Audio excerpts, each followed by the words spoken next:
Thank you so much, Pastor.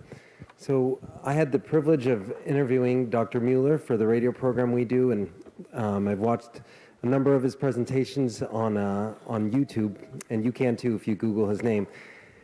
We were very privileged to have him here. When I tried to get him for the radio program, he was in New Zealand one week, then the next week he was in Australia, and I think 2 weeks ago he was in Italy, and then back to Germany, and then over to here. So I don't know how Magda got him, but we did. So we're very blessed to have him here. Now, what he's noticed, he's an ear, nose, and throat doctor, ENT doctor, and he, trained very scientifically, but he's noticed a distinctive pattern in disease. Just like if I release my phone, you can predict which way it's going to go. Same with this pattern. He calls it the law of life because it's a law, just like the law of physics. It's the pattern is very consistent, very consistently seen. So I think you'll be blessed. I think it's an incredible part. We in medicine are not really trained to look at this aspect, but I think it's very, very important, and I think you'll be blessed by it. Dr. Mueller and I also share something else in common. He has a name like Horst Mueller, which is very German, and I have a name like Sorin Isparescu, which is very Romanian. But he and I were both born in the same country, and he's of German descent, but born and raised in Romania, and his wife is Romanian. So we're very blessed to know them. Dr. Mueller, thank you so much for coming. Thank you. So good evening. It's my privilege to be here. It's always a privilege to be somewhere, meeting new people, and having the privilege to share such a nice message. I'm very excited of the privilege that I have to share about what I learned in this 14 years I'm in my practice. I'm now 54 years old, and I was trained usually like in every at the university in Germany. I did my residency and I became an ENT specialist. And since 14 years, I work in my own practice, 3 days a week. And in the last couple of 8 years, and then 4 days I travel doing the seminars that I do. Here in my practice, I learned that what you don't learn in medicine at school. You know, usually you don't learn in the school what matters.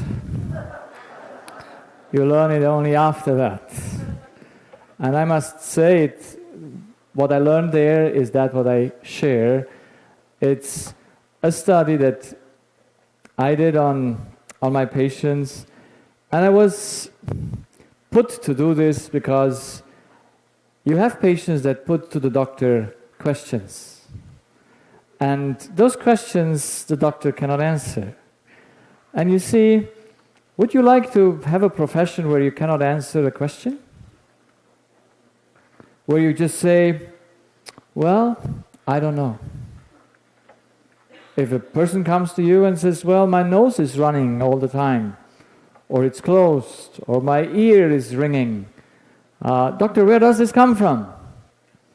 I would say, well, let's see. Have your ancestors have it? Or you look to the family history, and if you find 2 or 3 of the family that have the same, then you say, well, that's inheritance. You have to cope with it. Well, it's not a big deal. But usually when patient came to me, and I still remember this one case of this elderly gentleman who asked me the question, why is my both ears are just shutting down at all? You know, it's a tube dysfunction through the tube doesn't function well. You know it when you go up the hills and down, and you see that you have to do the pressure equilibrium there, or yes, I hope that's the right English word. However, I said, well, you have to drink more water. And so I sent him home to drink more water. That's what I learned from my professor.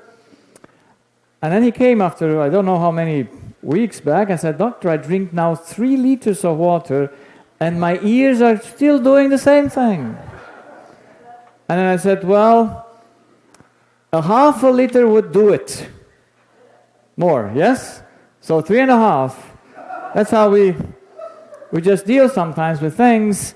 If that dose doesn't work, you just rise the dose, but would I be true to myself? I mean, would I be true to my profession, just, I say so, doing something without knowing exactly what I do? And so I was very unsatisfied because I could not answer the question, why do I have this? Where does it come from? And especially when you have then cancer or other diseases, I just could not know it. And so where to go to know it? Because I wanted to know it. I wanted to know exactly when my patient comes and says to me, "Doctor, my nose is bleeding," or whatever they come to me, I should exactly know immediately that's the cause. Because that's how professions should work, should it? Because if you don't know the cause, you just treat symptoms like without knowing what you do. Just 2 weeks ago, I had a 33 years old lady. She came because in the morning when she woke up, her right ear was ringing loud. And so, yes, I said to her, and she said, "Well, I have to do something about it because it's really loud. And what can I do about it?" And so I said, "Do you know why you have it?" Does she know it? No. So she's 33 years old. Usually when people come to the doctor, they want an emergency help just to remove that symptom, and then everything should be fine. But I have learned that the human being is one. It doesn't matter where the symptom comes, if it comes in my field or somewhere else in the body, you have to know where it starts. And so this lady, I said to her, "I know why you have this. It's just because the way you think." Now usually people are not very happy when I tell them that they have a problem the way they think. But of course, I said, I could give you hydrocortisone and high dose, yes, to push against that tone. That's what generally is there as a therapy. But that would not be anything that I would do with a clean conscience. Because when I started 14 years ago, I did those therapies and I saw that I didn't help patients, they got worse. And so I said to myself, I have to find out the cause and to know what happens. And now after 14 years, I'm very glad to know the cause and to just help people to understand what is behind it.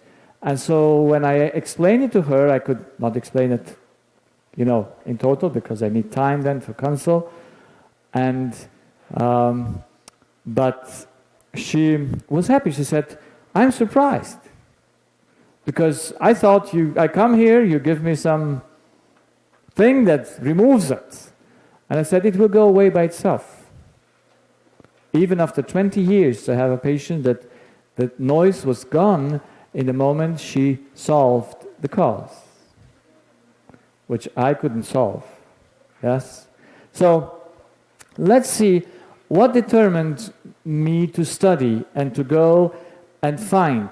Because there are no studies out there, no books written where you can find the cause. If you go to Dr. Google, he's the most specialist doctor. He will give you a lot of answers, but the answer on why, he won't give you. And so I found out, looking to my own patient and comparing their physical and their mental state, that what they had in their body and what they were going through. I saw not long after I started to do this evaluation, putting them side to side, that there was a very clear connection. And after a while, I saw the pattern. And the pattern never changed. It is always clear in every human being. So I started then to see that stress, anxiety, conflicts are in the humans that bring him into trouble. But let ask me, what is stress, anxiety, and conflicts? And I try just to give a few definitions because they're not defined really, you know. There's no definition for stress. Someone says stress is this, and stress is good stress and bad stress. You know, I am just very simply saying all that what makes sick and gives you no peace is wrong. Yeah? So that what makes sick, that cannot be good, no matter how you call it. And so I try to show that we have in our life, in our environment, we have three types of things we encounter. We have a space where we have to live. Are we? Can we live without space? No. We are put in a time. Can we live outside of the time? Is the time unidirected or is it going in two directions? It goes only in one direction. And then we have people around us. What do you think is more dangerous? The space, the time, or the people? What makes us most sick? It is our society. It's where we live, in our family. The problems are not lying far away from our homes. But why is it so? Why is the situation in the family and in those nearest relationship the most dangerous thing?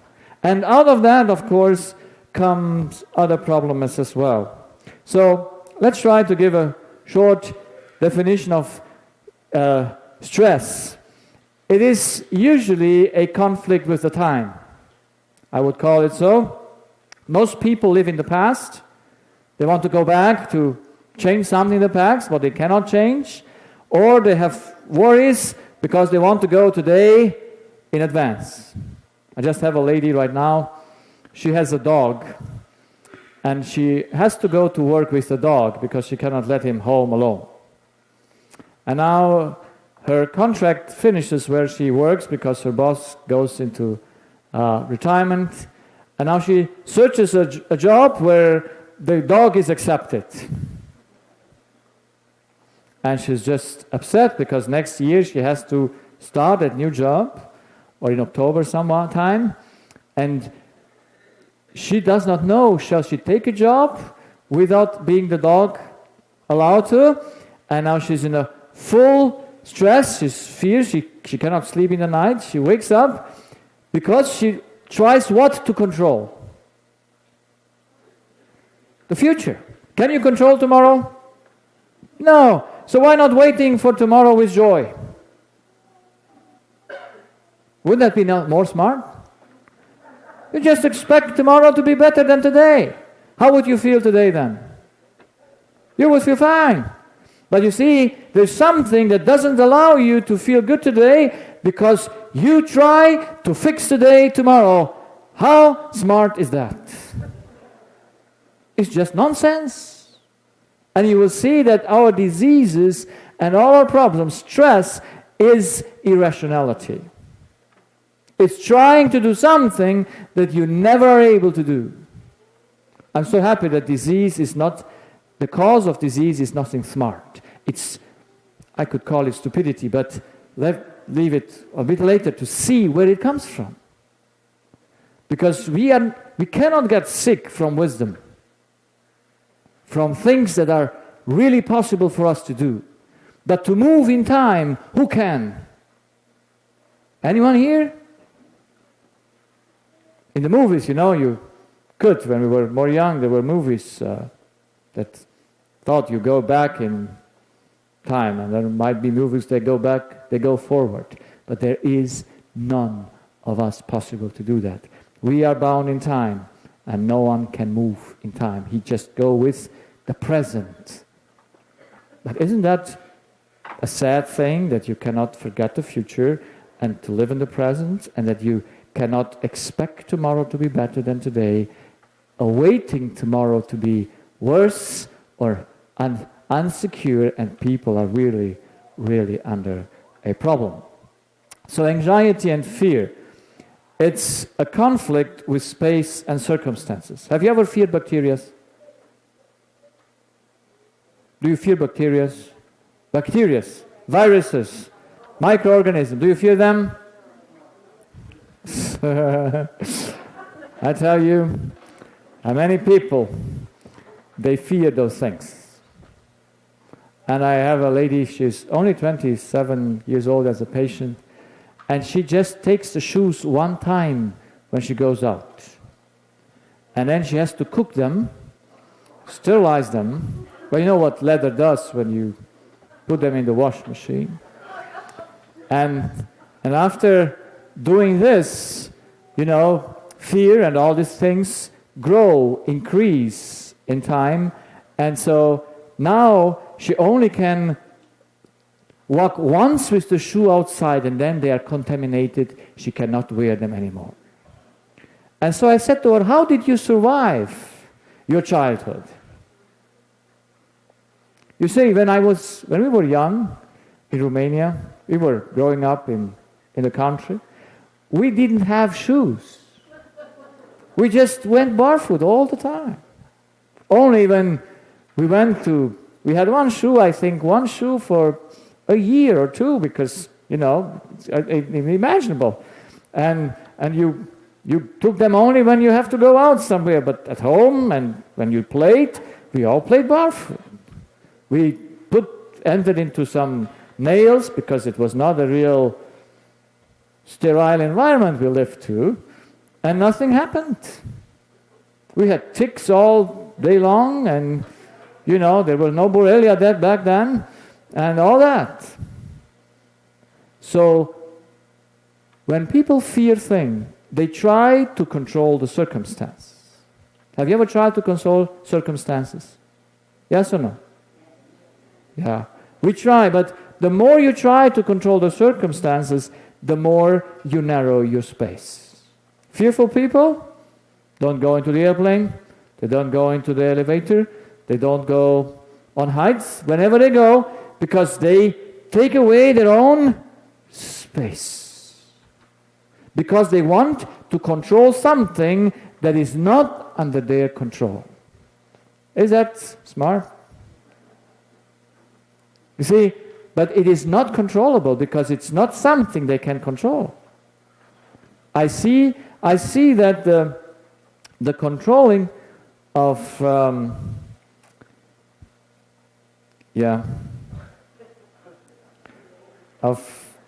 the circumstances is not the best thing.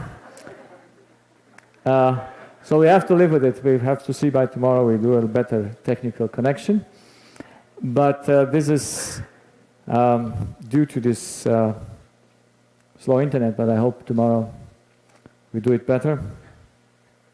However, I hope it connects sometime.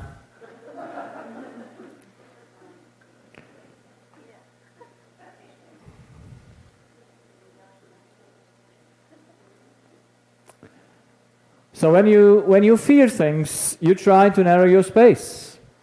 A young girl, she's 18, and she came to my practice with her mom because she got a reference to come to an ENT doctor to teach her how to get out of fear.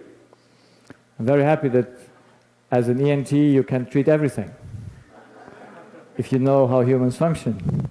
Sometimes my patients are very surprised because they come to me with their here, and I said, what do you have else? And I said, well, I have this, and I have, and then I said, what do you have else? No doctor asked me ever what I have else. Why do you want to know this? Oh, because I have to know your whole being. Because when I know all your symptoms, I know exactly your problem. Because your body tells me a story that no one can tell you except you know how the body works. So, did it connect? Yes. So it's a miracle. So I tried to, this girl didn't go to school anymore because she finds school a dangerous place. Now, are schools dangerous? Yes, they are. But they are also in Germany. But there was no really a danger in the school. It's just that she had a problem that she could not solve, and so she projected it in the school. So no one can force her now to go to school. She's 18, but she could not do it right. So depression is a conflict with society and people. Why do we fight with each other? Why does a husband and a wife have issues? Why do parents fight with their children? This young lady that was 33 years old had her ringing in the ear because she has a daughter that is 5 years and a half, and she fights with the daughter. Why does she fight with the daughter? Should any parent fight with his daughter when she's 5 years old? But why we do it? What does the mother want? The good or the bad? The good. Is control good or bad? I can't hear. No, never is. It's no dependence. Self-control is clear. But all mothers and also fathers, I can tell you stories of fathers, want to control their children for the good. Is that a try that is impossible? Yes or no? Can you control the children? Thank God it doesn't work. It would be evil if mother could just control the child's mind, would it? But how many mothers tried? And do they have a strong will? Do they? Do they know what they want? Yes. And so their strongness and mother's weakness, and boom, it comes together. You see, I have got used myself whenever I have children and mothers coming to my practice to see who is the stronger. You just see that when they come in, you know that? You just see that because the mother says, oh, don't touch anything. You know, when you come to an ENT, he has a lot of stuff there around, and mother says to the child, don't touch anything. Does the child hear? Oh, it needs some hearing aids. I come to the, doctor, I say, the child doesn't listen. I know. Why does the child not listen? Because they have their own mind. They have their freedom. And so it's very important to know no mother can control her child. And this mother tries to control her 5-year-old daughter, and she cannot do that. And that stress, that conflict makes the noise. So, is that rationality that we fight with each other? Yes or no? No. How many people are here that don't fight? I didn't ask the other person. Why are we doing that? Because with our reason we understand it's nothing that is smart. So let's put together stress, anxiety and fear, and conflicts and depressions. They are all, why do humans do this to themselves? Why is irrationality stronger than reason? Have you ever asked yourself that? Yes or no? I found people that are struggling with anger for years, and they say, I pray to God, He should take away my anger. I said, you can pray long enough, it will never happen. Because you need to understand what drives you into that anger, what brings you there. Why does medicine have no solution for stress, anxiety, depression, and chronic disease? Why do we don't have that? You know why? Why we are so blind? Because we have no knowledge of ourselves. You know that? The problem in our medical world, and also in the, I could call it the Christian world, the spiritual world, is there is no knowledge of humanity. So let's see the two things that make our life miserable and sick. There are two things that are there and to overcome the causes. It's first our knowledge. That's why I give my seminars, to change that. I'm going against a knowledge. A knowledge in things that matters. We know a lot of things, do we? People come to me and said, I read 1,000 books. I said, very well. How much do you know yourself? There's no knowledge of ourselves. People don't even know why they think what they think. They don't know why they do what they do. They're ignorant of how they were made to work. They don't know the structure. They don't know the functions. And if they know something, it's theirs, and they don't know the basic laws of nature that govern their being. So the first thing that we need to solve is our knowledge. We have to become, from unknowledge people, we have to become with the knowledge of ourselves, of our structure, of the law that governs it. That matters.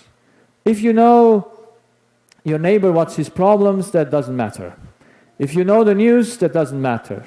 If you know what anyone does, it does not matter. But what matters is what you know about yourself. And then the next thing is the incapacity. You're not capable for what? What can you not do? Build cars? Can you build cars? Yes, you can. Can you do computers? Yes, you can. You can do a lot of things, but what you cannot do is to control yourself. Anyone here that says, I can control myself? We can try it to see if anyone can control himself. You just need to what?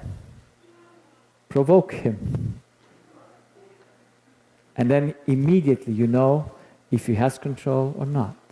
There is a total incapacity in humanity to control himself. He does not control his thoughts.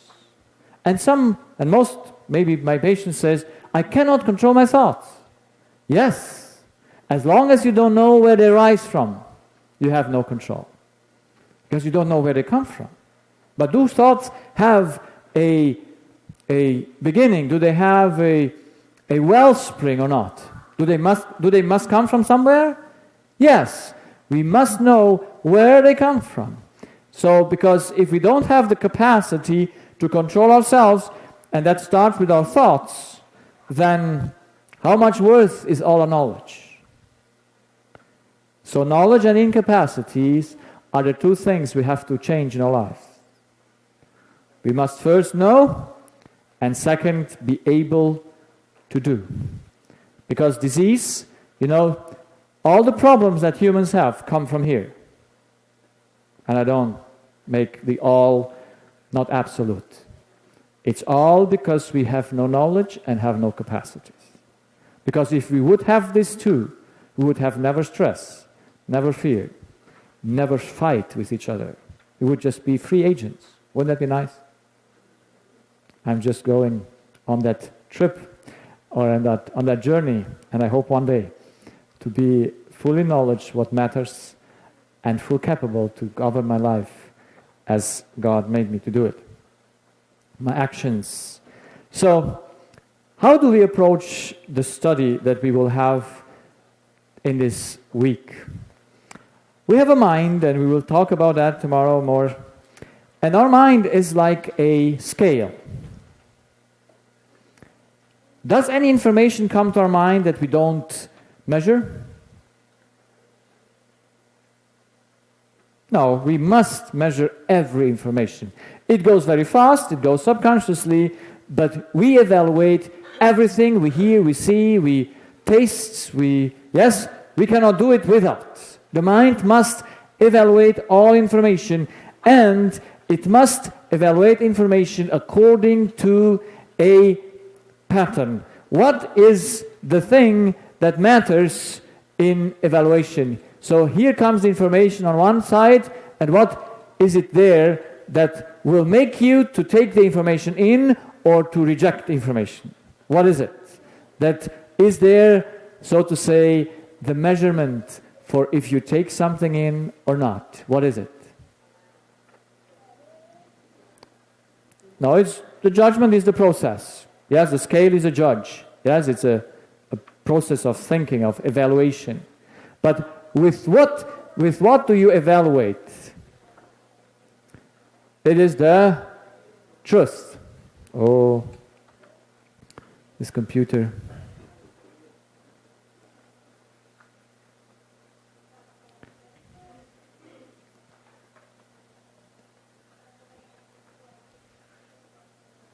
It's the truth. Yes? You will never take anything in if you don't believe it. Yes? Everything you believe, you let in. And the mind works like that, that if you once believe something, next time you don't check it anymore. Yes, that's how it simplifies, that's how we learn. You don't need to check something again and again if you once checked it. But now if you let in information without really having a clear understanding of the truth, then you will just be in a situation where you don't know what is the truth. What is the truth? And I think that's the most important question. What is the truth? And I want to see that something is wrong in society. Why would we not be all on the same page in science? Why not? Why would we not have the psychologists, the philosophers, the clergy, and the physicians having the same opinion? How many opinions do you have different in physicians and in psychologists? Yes?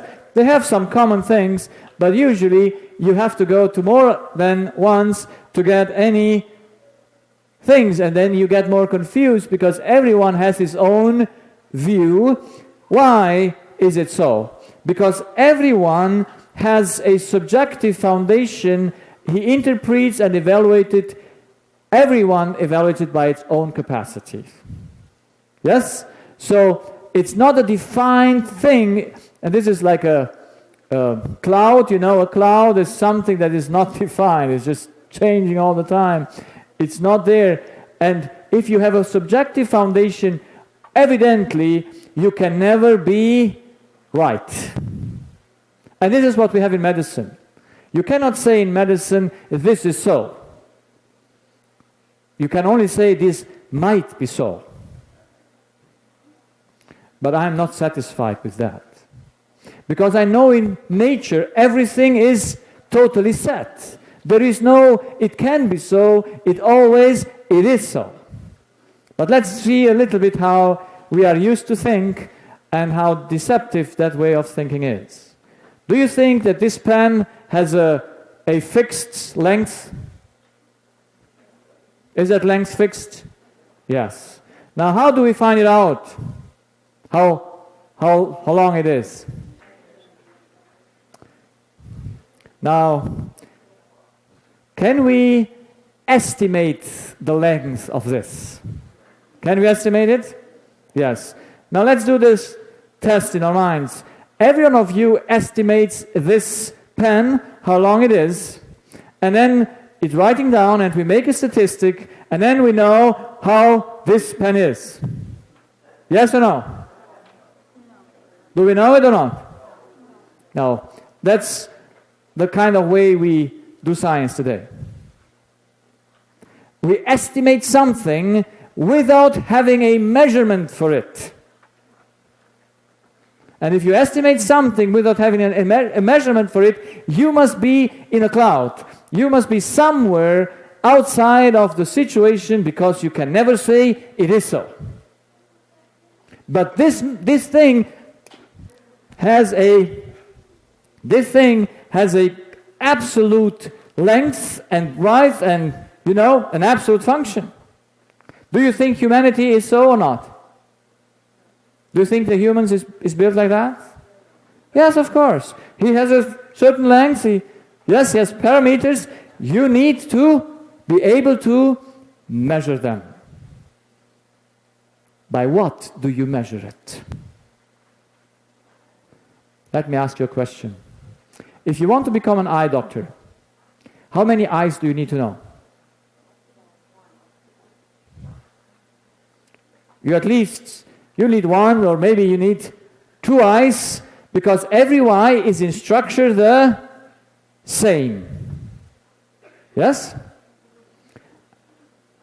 Yes, it is the same. And in function it is the same.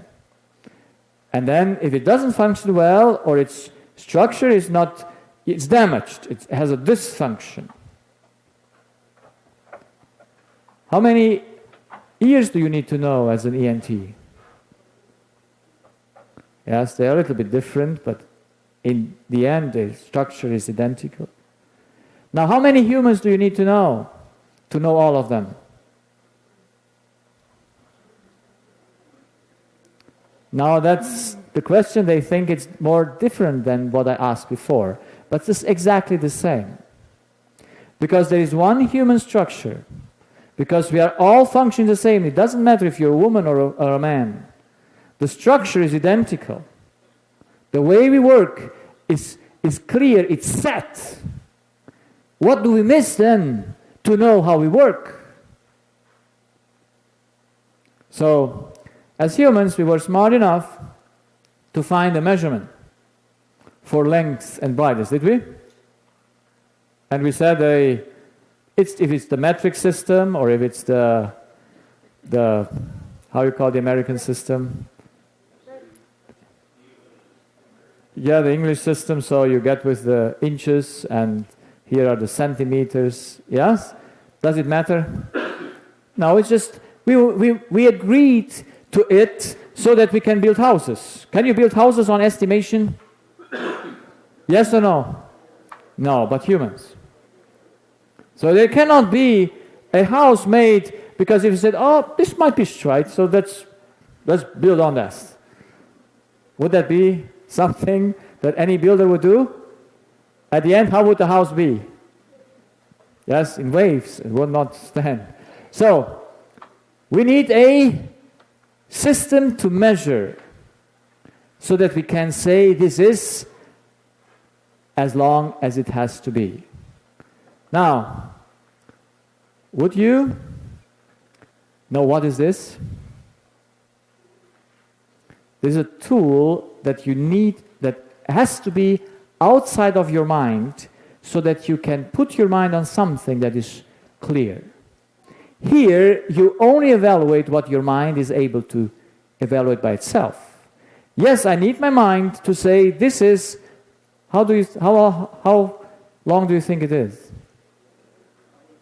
I cannot see it in English, the same in centimeters. I don't have the inches here. But, would you believe me if I would tell it to you? Well, would you believe me if I would tell it to you? I hope not. Because how do you know that I'm not lying to you? You know that's not good to trust any doctor.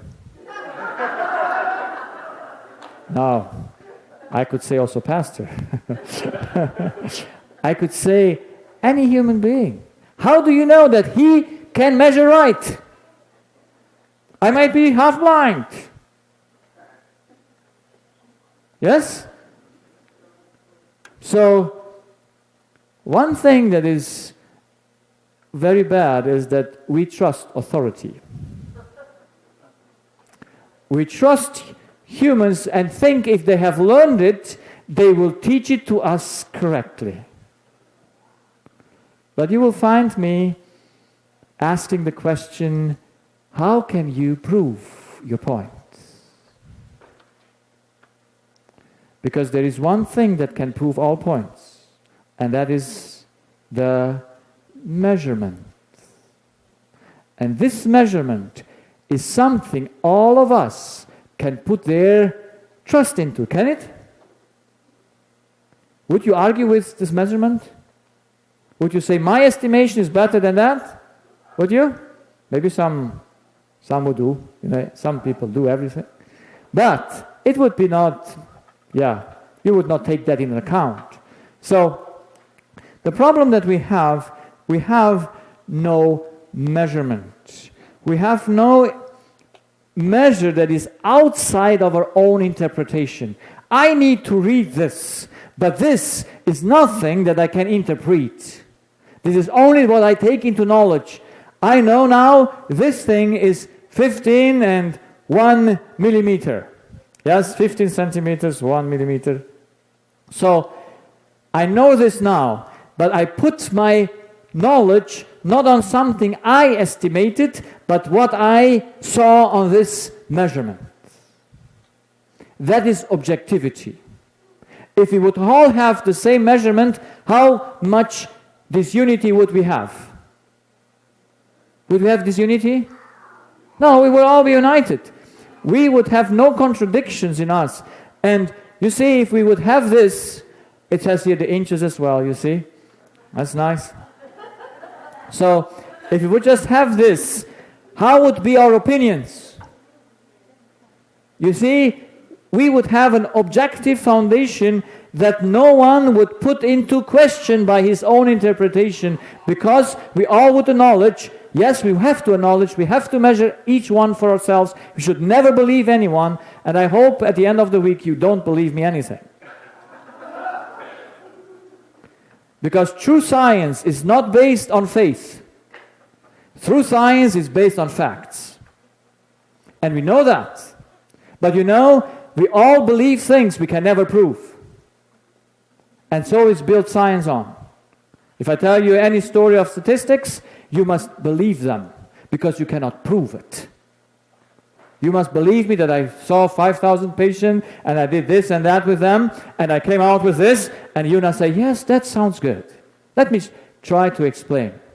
I had a patient not long ago, and he slept every night with a cap, how you call this?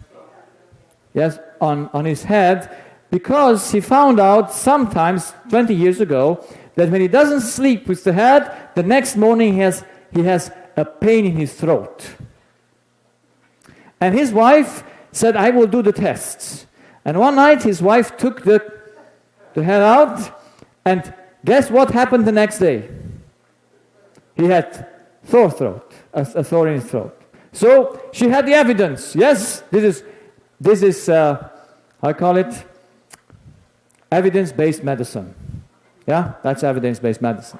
So you take off the cap, and if he has the next morning, a pain in his throat, then you've proven the cap is the problem. Yes? Now he comes to me in my practice, and they're sitting there, his wife and him, and he says, I also put some cotton wool in my ears, because during the day the wind might blow yeah, and I say, okay, God forgot something to put in our ears. So, however, I explained to him, I said, look, between your throat pain and your cap that you wear in the night, there is no correlation. There is no connection at all. It doesn't matter if it happens. It doesn't matter if you have a sore throat the other morning because you didn't put in your head. That head and your throat pain has no connection. There is no law for it. There isn't. If you prove me with any natural law that there is a correlation between smoke and cancer, then I believe you. But you all believe that between smoke and cancer there is a correlation, do you? Have you ever proven it? You see, I'm born as a skeptic. I always was a doubter by nature. I never believed anything. And I'm glad for it. It brought me a lot of trouble, but it also brought me a lot of understanding, because I want to have my feet staying on something that I've proven. And I told the gentleman, you have no law for it. After a few weeks, his wife came back to me and said, you know what happens? He doesn't wear his cap anymore, and he has no cotton wool anymore in his ear because he forgot it. I say, no, it's just reason that won the battle. If there is no law for it, you don't believe it. That's why everything I want to present must be based. Yes, it's in interpretation. I say it with my words, but it must be based on something you can prove yourself without needing to believe me. That's, I think, is science. Science is something that is solid, that you can check, that you can measure yourself, and when you see it, you can handle it or do it or not. Anything else is just faith, is believing without having a foundation for it. And I don't think a scientist should have no foundation. You should have something that is not contradictable, that you cannot change with your own mind, where you cannot come up and say, oh, but my mind, my opinion is this. There is no opinion with that, is it? Is there any opinion with this? So I hope you got that point. We will put this as a measurement that is outside of our opinion, because we all have an opinion, but we must prove it if it's correct or not. So let's see the 4 things on which I put all my foundation. Someone once, I got this question at the end of my seminar. It was in December in London. A lady asked me, because she couldn't quite grasp all that I said, and she said, do you have any reference for what you teach? And I say, I have only 4 references. And those are these 4 things. They are my reference. The first is the fundamental law of all beings. There's a fundamental law that governs everything. It governs also our functions. And this fundamental law is not known to us, even though we know it. But we don't know it in function. It's just we are totally blind to the law, how it works. And you see in the back there are those, like the 10 Commandments, and the fundamental law is also in the 10 Commandments, but we won't see what it is, how it works. And that is our orientation. We must have something. We measure things without having a doubt they are precise. Yes, we have to measure it. We have to maybe control it once or twice if we have seen right. But if we once measured it, then we know it is so, because we put our trust on that measurement, and that must be the law. Then there is the structure. Do you think that our human structure is fixed? That is, we have one structure and how we work? Yes. That's why we can have common things. We can have common disease. We have common. We are all built of 2 eyes and 1 nose and whatever we have.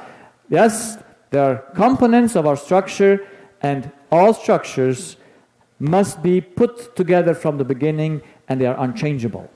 The way we were made to function, that is how we were put together, is non-changeable. You don't find the eyes on your toes. Do you? No, you find them in your head. So those things are not, that's what I mean with structure. There must be a way to understand where things start and where they end. And that structure is unchangeable. That is like this pen. This pen was made, and you cannot change it.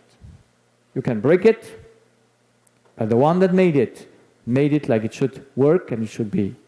The second thing is the power and our basic needs. Do you know what you need that your life should work well? You know what gives you the power? You know what you live from, or you don't know? And I must say, as a medical doctor, I didn't really know it. And a doctor should know it, should he? He should exactly know humanity. He should know humanity works with this. This is the power in his life. And when he has this dysfunction, he must know why the dysfunction is. Because you see, the 4th thing that is unchangeable is function. So we are a structure, we need energy that we might function, and the law governs all of them. So that's how I could simply put it together. And if we would have that, we could never fail. We could fail, measure them, but we could never fail in interpretation. Because yes, we have to learn, but we have to put our feet on something that is not changeable. If you think, and if you come up and say, oh, this is my mind, this is my opinion, this is what I came up, then you have to know why you did that. If not, your mind is the only measurement, and that is subjective. I don't want to put my mind on my mind. So I cannot put my feet on my feet. I have to put them on something that is solid. If not, I will change it. And if my feet can change the underground, then it's not secure. And my mind cannot change the underground. It must put something there that is objective. So let's put all four together in one picture to see a little bit how they work together. So this is the law of life. Inside of it, humans were made to work, and life is conditioned by our needs. If all needs would be fulfilled, we would have a normal function. Yes? Health would be 100%. Now that means that when we are outside of this, then our needs are not fulfilled, so we have this function that we call disease. So I like the function idea because it's more technical, yes, function, dysfunction, yes, and you can only have a dysfunction when something is missing. When something that which was needed and by the law fixed is not there.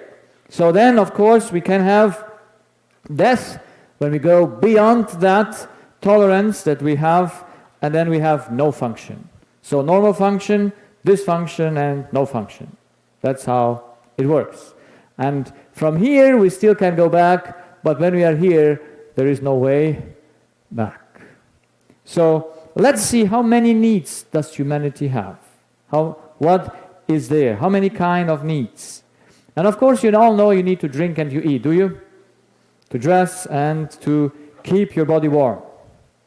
And I'm happy that this week the weather forecast is good, and I can warm my bones, so to say, in the sun, because I like warm weather. I don't like the cold one.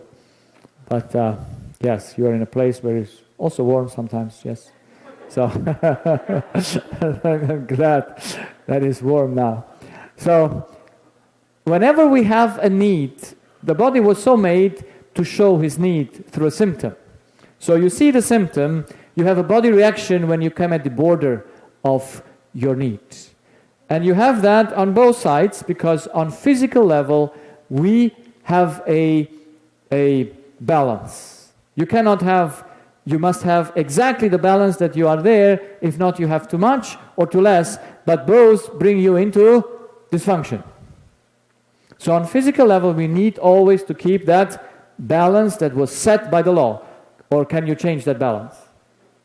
Can you change your temperature and say, oh, I now work with another temperature? It is not possible. So that's why we are freezing when it's cold and we are sweating when it's warm. And so do we understand the body reaction? Do we understand it? Does the body exactly tell us what's the problem?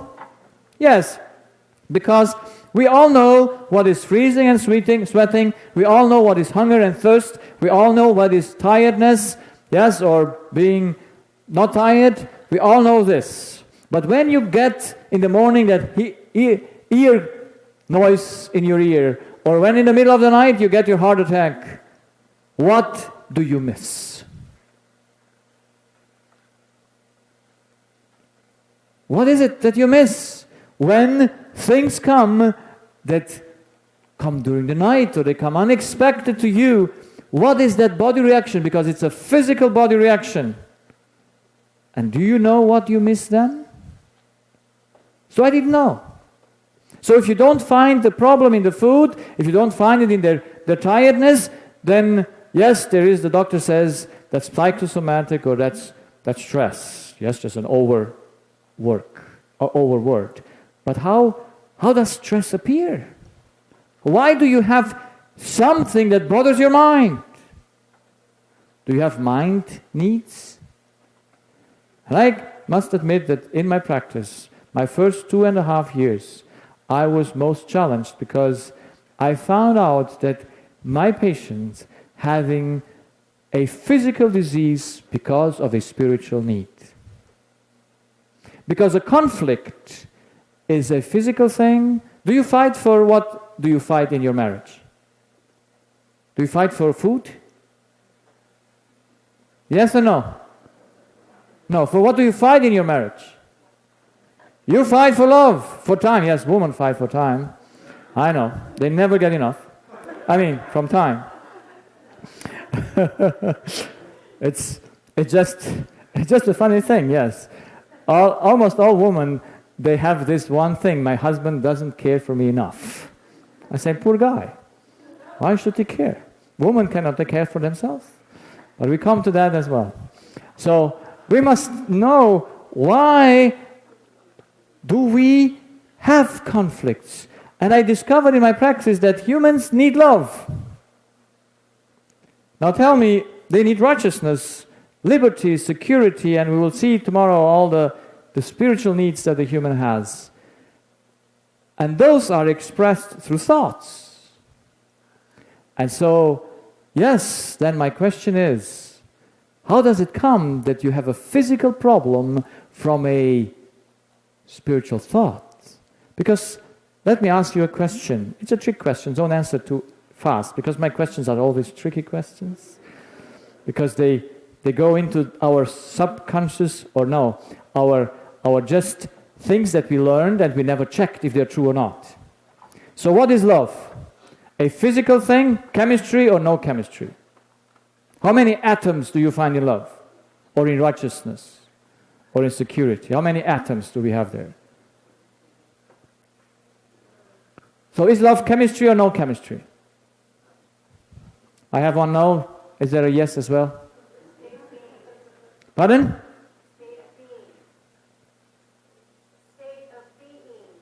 State of being? What? Well, yes. Well, it's not a state of being. It's an action that makes a physical reaction. But what is love? Is it chemical or not? I'm happy that you say, oh no, because some people would dare to say it's chemistry. It's oxytocin or dopamine. You will hear that. Or serotonin. You know? And if you take that and say to me, and I have patients, or when I'm speaking in my doing my lectures, then some people say, yes, love is chemistry. I said, very well, come in front, give me the chemical formula. Pardon? Yes. That's a good answer. Chocolate. Yes, was that chocolate? Yeah. Yeah. I would be glad if love or righteousness would be just something you can put into a bottle. I would just have my patient say, "Oh, you have dizziness." And I just had recently this old lady. She was 77 years old, and her right vestibular organ or nerve was really damaged, and no one could damage it from outside. It was just her thoughts. For 2 months, she couldn't hardly walk, and she has also depression. And I said, what's going on in your life?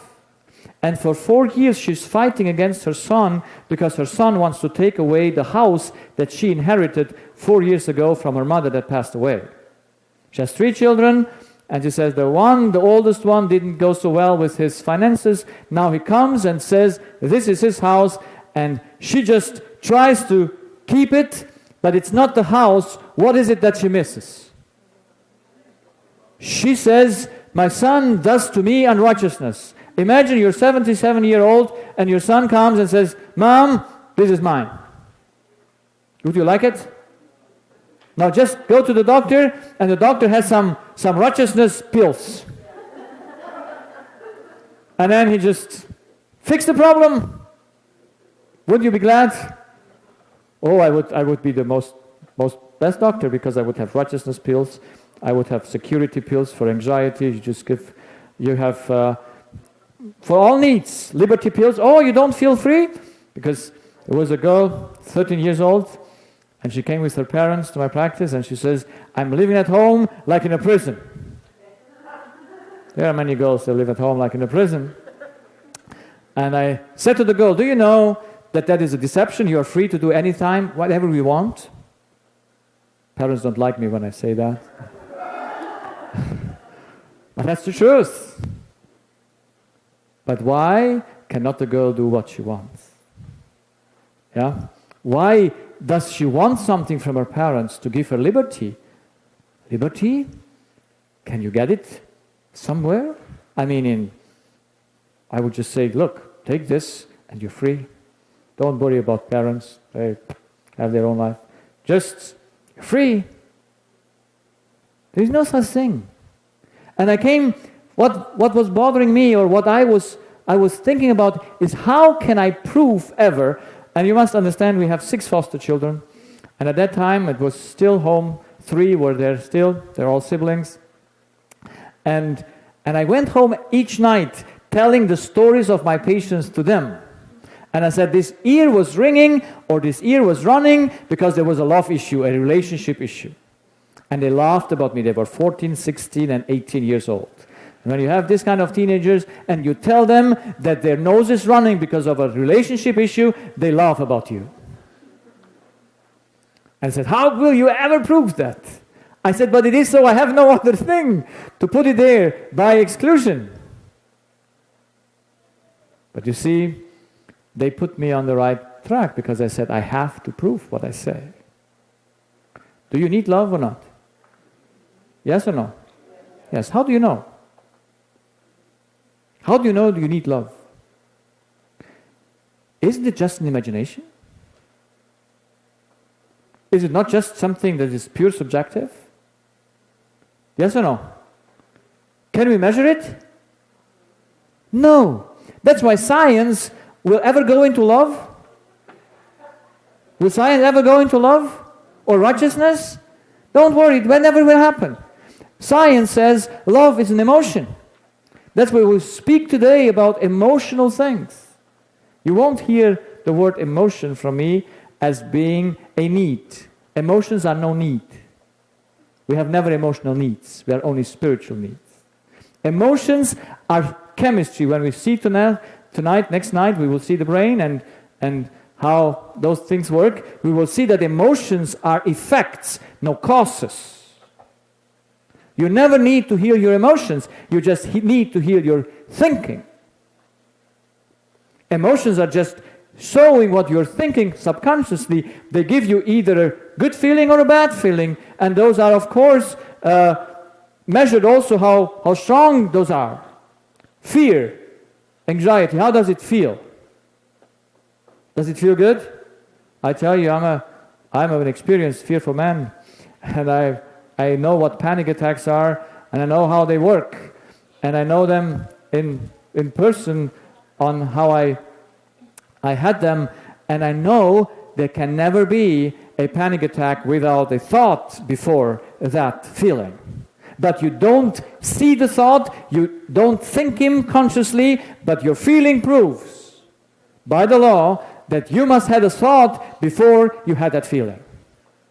Emotions are secondary, they are effects. So they just come to show us what we think. That's why in science you will have love as an emotion. But there is no such things, because emotions are chemistry. You know that? Emotions are dopamine and oxytocin or serotonin or the lack of it or whatever it is for that. Emotions are just chemistry. And since science goes from a picture of man that is pure scientific, pure materialistic, that's why they must put love. They cannot deny it, can they? Because it's evident. But let's give him a physical name, so then we just can treat it physically with all kinds of things. We can treat those things by giving antidepressants or whatever. But we need to know that thoughts and spiritual needs are non-physical, and we still have them. Love is purely spiritual. It's just what you think. You cannot put it in a bottle. You cannot even describe it. We only on the body can measure it, that it is there, and on our mind see it, that we need it. Why would you run after righteousness if you don't need it? Why would you say, I never found a person that says to me, I like when someone lied unto me. You always get angry. You see angry persons when they realize someone lied unto them. I say, why? Be happy, he lied, no problem. It's just a thought. It's just imagination. It doesn't exist. But does it exist? Does truth and lie exist? Yes. So how? So for me, that was a new discovery. For 2.5 years, I was trying to get convinced that love is a need for the body. That's something spiritual you need, that your kidney works well, that you get no kidney stones. Of course, as an ENT, I go now in all the body. We don't have stones in the nose, but it doesn't matter. You get sometimes stones in the sinuses or wherever they grow. And they're a metabolic thing that must have a cause. So I found out that spiritual needs have no limits because they are either or. You see, in the physical one, you have a balance. But in the spiritual one, you have either 100% security or no security. You cannot say, I have 99% truth. Can you? No. So you must know there must be a either or. So how many body reactions do we have from lacking love? How do you think? It's 9 out of 10 disease. So almost all our diseases, we can exclude other things are from our mind, from our thoughts. Now tell me, what do you do most in life? You eat, to drink, sleep, or think? Thinking. And isn't it amazing that in medicine, thinking doesn't play a role? That what humans do most is just missed most in medicine. You see, there are two things that medicine and religion have in common. You know what they have? They miss the most important thing. What is it? Love. Do you? Do you find religious people loving people? I was grown up in the church, but I haven't experienced loving people. Love is never in the center, is it? We speak about love, but we like to fight. In medicine, you miss love totally. When you go to the doctor, he'd never, or maybe some, will ask you, what do you think, lady, today? How is your life going? Does the doctor have the time for that? No. I was a doctor as an ENT. You do 70 patients in 5 hours. 70 patients in 5 hours. How much do you have time to talk to the patient? If God would have not put a few angels before my door to let just one in 1 hour, I would have never got out what I have to know today. Because you cannot talk to the patients in a rush, can you? Just say, oh, your nose is running. Let's see, what's the problem? If you don't have the time, how can you treat it? And the most important thing in humanity is what he thinketh. It's all going around love and righteousness and liberty and security and truth. And if the whole life goes around this is just a support of it. You know Maslow and his pyramid of needs? You know he lied all to us? No one checked him? He filled that pyramid only with physical things, a little bit on the top. He said those are spiritual things. Do you know that your dog needs more love than food? And your cat as well, if you have them? It's amazing. We had a dog and a cat. Now we have a cat. But I learned a lot of animals. Yes, they have their first need, love, as well as humans. Food is needed, but it is always secondary, not primary. Our dog didn't eat when my wife was not at home. Yes, she could not leave because the dog wouldn't eat. And we couldn't take him with us. It was a big Saint Bernard dog. Yeah, so you cannot carry him after that. And so he was just put on diet. I mean, he was a slim dog. It was good, but that was a funny thing.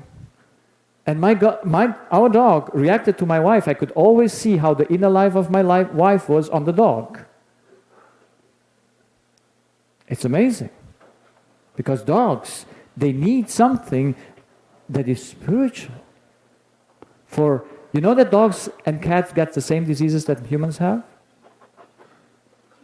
You know it? And they get it from the same thing, like humans. I can tell you many stories with my patients, and I even had a veterinary doctor, and she confirmed it to me, that you have to look to the owner of the animal to know what's the problem in the dog. Because dogs get disc failures, you know that? They never lift heavy weights. But they get, the disc is removed and they got paralyzed or whatever they got. They got diabetes type 1. They probably ate too much chocolate. They ate too much sweets. I had a patient who got, his cat got, when he went into the hospital to be 6 or 7 weeks there because he got cancer, to be treated, his cat almost died because she didn't eat and she got a high fever, she got diarrhea. The doctor kept her alive through perfusions and all this. And then he came home and he lived for further 2 years. I treated this patient for 2 years and then he died. And I took care for the widow after that. And I was very curious what happens with the cat. You know, 5 months later, the cat had diabetes type 1. Is that a funny thing? And just proves that the cat needs love. And it needs a love source. So, I know this is the first introduction tonight, I won't keep you longer. But we always need to think, we will study about an hour and a half, yes? Because the things cannot be said. They could be said in very fast things, but I want to think, to give reason a chance to think and not just take over the things like a material. And by the end of the week, I hope we all got the same understanding of ourselves, and we'll start to getting better. No fights anymore, no stress, no anxiety, everything going to be fixed. Is that nice? It's a good perspective, is it? I like it. And then your headaches will go away, and your bowel movement will be better, or whatever you have. It will just be fixed, because that's how it works. So I usually give a chance every night for questions. So feel free to ask questions. I also, I think there on the invitation says that if someone wants to talk to me during this week, we can do counseling. And so that's what we can do. And if there are no questions tonight, I promise you something, on the last night there are no questions. Is that nice? Because when it comes to an end, there must be no questions. I mean, then the things must be round, it must be a nice overview, and you now know what we have to do. And yes, there is room for study, but there should be those questions that I always hear the same questions every time. And I'm now for 8-9 years on the way to do these seminars, and you never hear a new question. You always hear the same one. And so I hope at the last night the questions will be answered. But it's good to have questions. They clarify things if misunderstandings are there. So feel free to ask each night the questions. We will have maybe music. My wife, when she gets out of her jet lag, will play some music each night with her violin, so then you can think better. And then we can talk after that again. So thank you for listening, and have a good evening. Pastor, you.